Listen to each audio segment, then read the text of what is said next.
रुको, स्क्रॉल मत करो।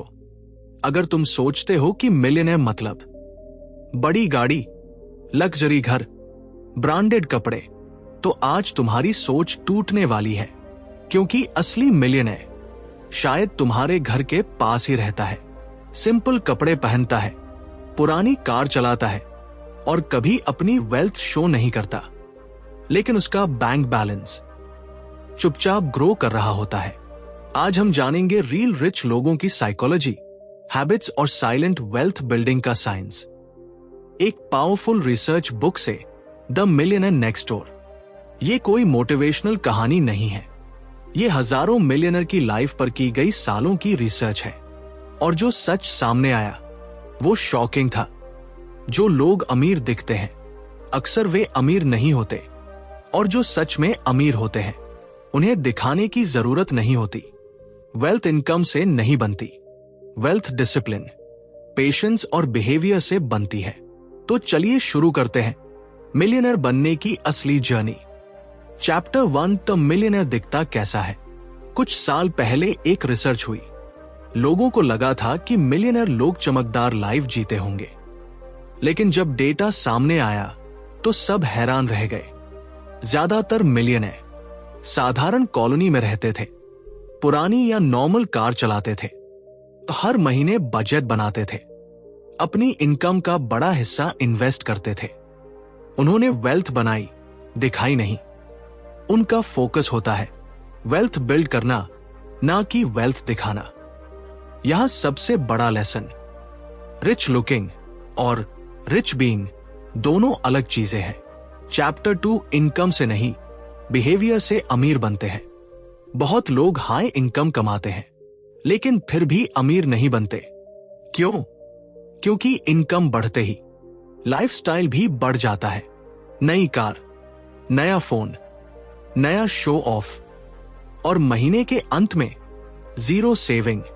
इसलिए इस किताब में 2 तरह के लोग बताए गए। पहला, प्रोडिजियस अक्यूमुलेटर ऑफ वेल्थ वाले लोग।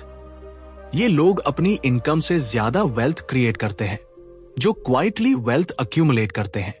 दूसरा, UAW under accumulator of wealth वाले लोग, जिसकी इनकम तो हाई होती है पर सेविंग्स लो। दोनों तरह के लोग में डिफरेंस सिर्फ एक चीज का है, डिसिप्लिन। चैप्टर 3, मिलियनेयर का माइंडसेट। रियल मिलियनेयर का रूल बहुत सिंपल होता है, पहले इन्वेस्ट करो फिर स्पेंड करो। लेकिन मिडिल क्लास माइंडसेट क्या करता है? पहले स्पेंड, जो बचेगा वो सेव। और सच तो ये है, वो कुछ भी नहीं बचता। असली अमीरी फ्लैशी नहीं होती, वो बोरिंग होती है लेकिन पावरफुल होती है। अब आता है सबसे बड़ा सवाल। यहां एक डाउट जरूर आता है, अगर रिच लोग शो नहीं करते तो अंबानी फैमिली ग्रैंड शादी क्यों करती है? बहुत लोग यही सोचते हैं और यह सवाल बिल्कुल सही है। देखो, ऑर्डिनरी मिलियनेयर और बिलियनेयर में जमीन आसमान का फर्क होता है। जब कोई फाउंडेशन स्टेज में होता है वो वेल्थ बिल्ड करता है, जब कोई एम्पायर स्टेज में होता है वो ब्रांड और इन्फ्लुएंस बिल्ड करता है। बिलियनेयर के इवेंट सिर्फ शादी नहीं होते, वो नेटवर्किंग होते हैं, पावर सिग्नल होते हैं, ग्लोबल पोजीशनिंग होती है। मिडिल क्लास जब शो करता है तो वैलिडेशन के लिए करता है। मिलियनेयर जब सिंपल रहता है तो वेल्थ प्रोटेक्ट करने के लिए रहता है। बिलियनेयर जब ग्रैंड करता है तो इन्फ्लुएंस बढ़ाने के लिए करता है। स्टेज अलग, गेम अलग। सबसे बड़ी गलती क्या है? अपने फाउंडेशन को किसी के एम्पायर से कंपेयर करना। गहरी सच्चाई, समस्या पैसा दिखाने में नहीं है, समस्या है पैसा कम होने के बाद भी दिखाने की आदत में। अगर इनकम 50,000 है और लाइफस्टाइल 70,000 का है तो स्ट्रेस पक्का है। लेकिन अगर इनकम 50,000 है और लाइफस्टाइल 30,000 का है तो फ्यूचर सिक्योर है। वेल्थ रातों रात नहीं बनती, वेल्थ रोज के छोटे डिसीजन से बनती है।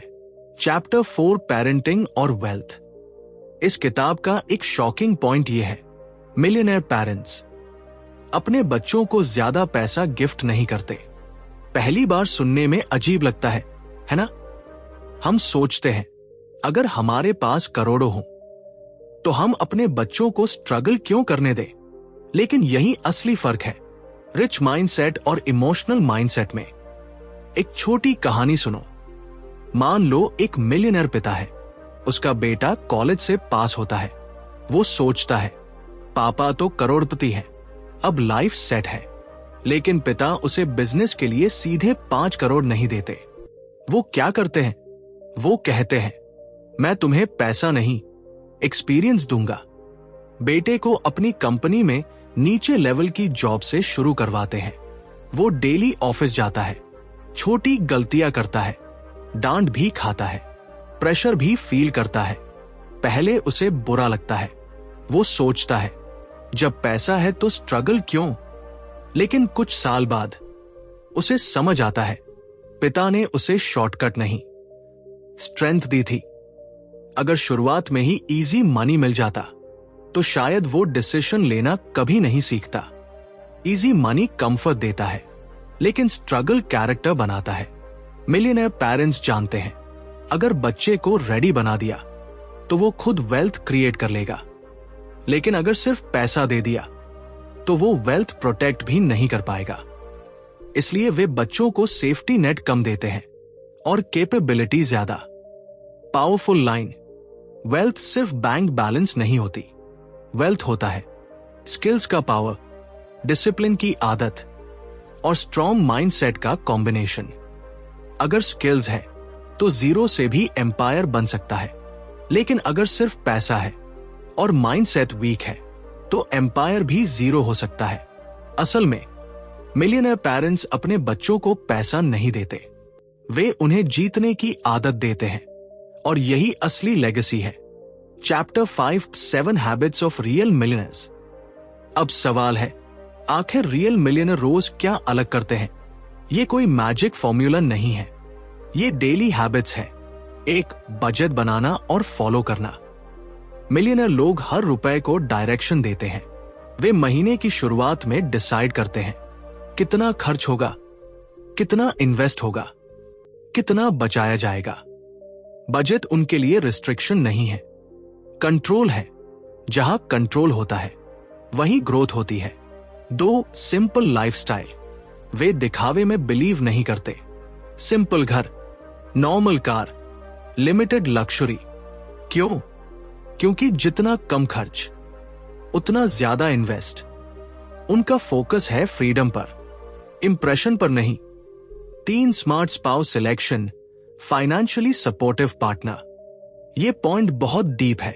अगर एक पार्टनर सेव कर रहा है और दूसरा ओवरस्पेंड, तो वेल्थ बिल्ड करना ऑलमोस्ट इम्पॉसिबल हो जाता है। मिलियनेयर लोग ऐसे पार्टनर चुनते हैं जो फाइनेंशियली मैच्योर हो, डिसिप्लिन समझता हो, लॉन्ग टर्म सोचता हो। मैरिज सिर्फ इमोशनल डिसीजन नहीं होता, फाइनेंशियल डिसीजन भी होता है। 4, बिजनेस या सेल्फ एम्प्लॉयमेंट की तरफ इंक्लिनेशन। रिसर्च में पाया गया कि बहुत से मिलियनेयर सेल्फ एम्प्लॉयड या बिजनेस ओनर थे। क्यों?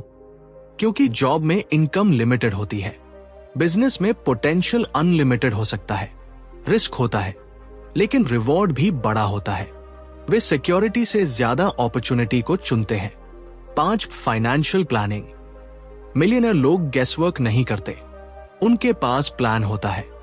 Retirement plan, investment strategy, insurance cover, emergency fund. वे फ्यूचर को चांस पर नहीं छोड़ते।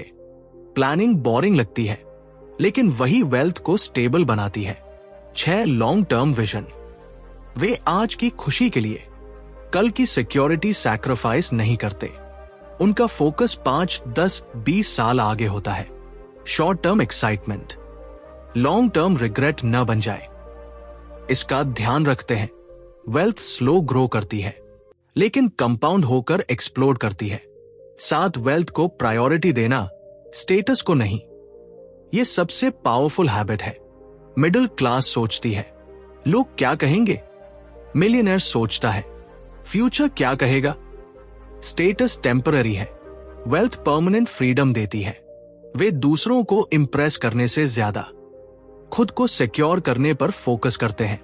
इन 7 हैबिट्स में से कोई भी हैबिट ग्लैमरस नहीं है, कोई फ्लैशी नहीं है, लेकिन यही बोरिंग हैबिट्स एक्स्ट्राऑर्डिनरी रिजल्ट देती है।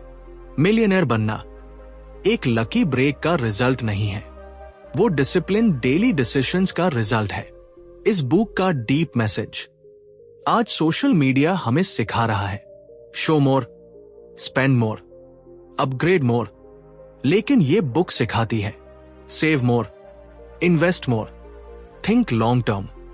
अगर आप स्लो ग्रो कर रहे हो लेकिन डिसिप्लिन के साथ कर रहे हो तो आप ऑलरेडी मिलियनर पाथ पर हो। वेल्थ एक दिन में नहीं बनती, वो हर दिन के स्मॉल डिसीजन से बनती है। तो सवाल है, आज से क्या बदले? सिर्फ मोटिवेशन से कुछ नहीं होगा, सिस्टम बनाना पड़ेगा। एक, अपनी इनकम का फिक्स्ड प्रतिशत इन्वेस्ट करो। मान लो आपकी इनकम 50,000 है, तो डिसाइड करो कम से कम 10% या 20% पहले ही इन्वेस्ट होगा। मतलब क्या? सैलरी आते ही पहले फ्यूचर को पैसा दो, फिर बाकी दुनिया को। अगर आप सोचोगे जो बचेगा वो इन्वेस्ट करेंगे, तो कभी कुछ नहीं बचेगा। वेल्थ एक्सीडेंटल नहीं होती, वेल्थ इंटेंशनल होती है। हर खर्च को नीड और ईगो में डिवाइड करो। हर बार जब आप कुछ खरीदने जाओ, अपने आप से एक सवाल पूछो, ये नीड है या ईगो? नीड वो है जो जिंदगी आसान बनाए, ईगो वो है जो सिर्फ दूसरों को इंप्रेस करे। नया फोन इसलिए ले रहे हो क्योंकि पुराना खराब है, या इसलिए क्योंकि किसी और ने नया लिया है? यही छोटी क्लैरिटी लाखों का फर्क डालती है। 3, लाइफस्टाइल इन्फ्लेशन से बचो।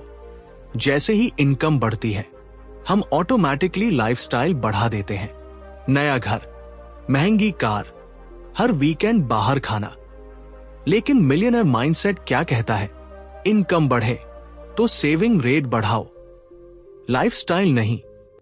अगर आज 50,000 में मैनेज हो रहा है, तो 70,000 आते ही 65,000 खर्च मत कर दो। गैप जितना बड़ा होगा, फ्यूचर उतना स्ट्रांग होगा। 4, लॉन्ग टर्म गोल लिखो। वेल्थ बिना डायरेक्शन के नहीं बनती।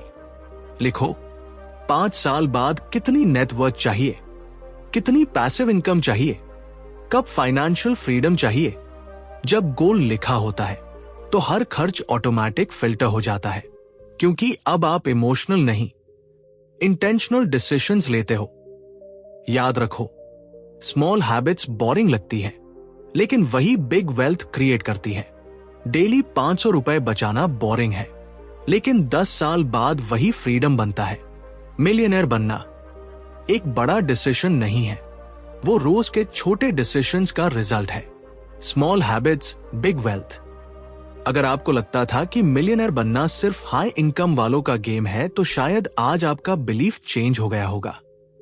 आज से मिलियनेयर बनने की शुरुआत बैंक बैलेंस से नहीं, माइंडसेट से होगी। कमेंट में लिखो, मैं डिसिप्लिन चुनता या चुनती हूं। अगर तुम चाहते हो कि हम ऐसी ही पावरफुल बुक्स से अपनी थिंकिंग अपग्रेड करते रहें, तो बुक्स पार्क वर्ल्ड चैनल को आज ही सब्सक्राइब जरूर करो और बेल आइकॉन प्रेस करो, जिससे आपकी एक भी वीडियो मिस ना हो। क्योंकि यहां हम सिर्फ किताबें नहीं पढ़ते, हम अपना थिंकिंग अपग्रेड करते हैं।